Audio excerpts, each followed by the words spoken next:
Isang linyahan lang siya mga kaidas, hindi yung marami pa tayong mga linagay na good day. Ito na nga yung katatapos lang natin na ginawang fish pan or earth pan. Bali ito isang dating palayan mga kaidiyas at yun nga, napag-isipan natin na gawing fish pan. So may kalawakan siya mga kaidiyas, bali may lawak siya ng 12 meters by 9 meters. At sa video ito ipapakita ko sa inyo yung ginawa nating idea para sa magiging drain at overflow nito. Ayan.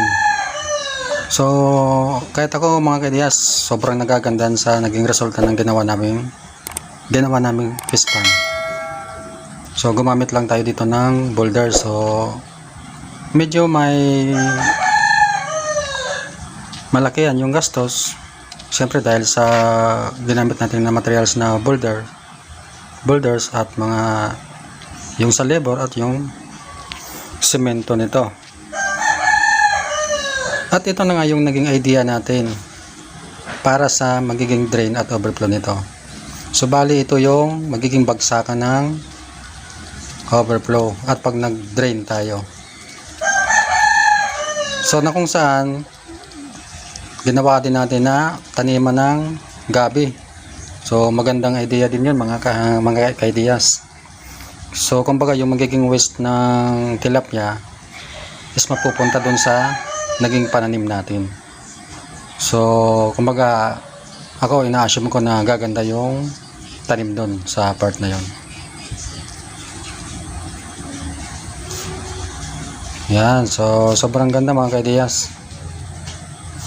Yan, so sana nakukuha nyo rin ng idea ko if ever na maisipan nyo rin na i-convert sa fish pan yung inyong mga palayan.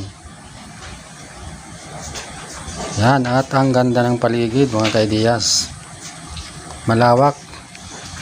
So napaka peaceful ng area nito, ng paligid ng pinagawa natin ng fish pan mga kaidiyas.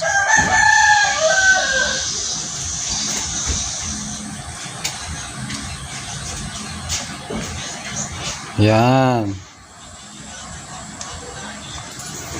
So bali ito na nga yung naging idea natin. Isang linyahan lang siya mga kaidiyas, hindi yung marami pa tayong mga linagay na pira-pirasong mga tubo. So yun na nga, yung pinakailalim nito, yun yung pinaka drain nya. So full drain. At naglagay din tayo ng mid drain. So kumbaga yung 50% na laman lang o laman ng tubig sa fish pan natin, sa loob ng fish pan. At ito yung linagay natin na para sa supply galing source. Yan mga kaidiyas. At siyempre yung pinakaibabaw nito, yun yung pinaka high level ng tubig natin sa loob ng fish pan.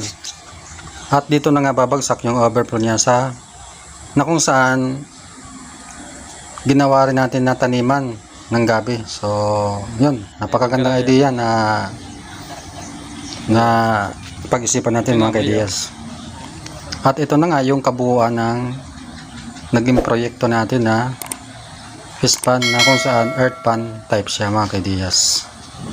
So yun, kung gusto nyong malaman yung buong detalye or step by step na ginawa namin kung paano namin nabuo o ginawa ang fish pan na to, huwag kalimutang mag-subscribe at i-hit ang bell button para ma-update kita sa susunod ko pang upload video patungkol dito. So that's it. Maraming salamat sa panonood.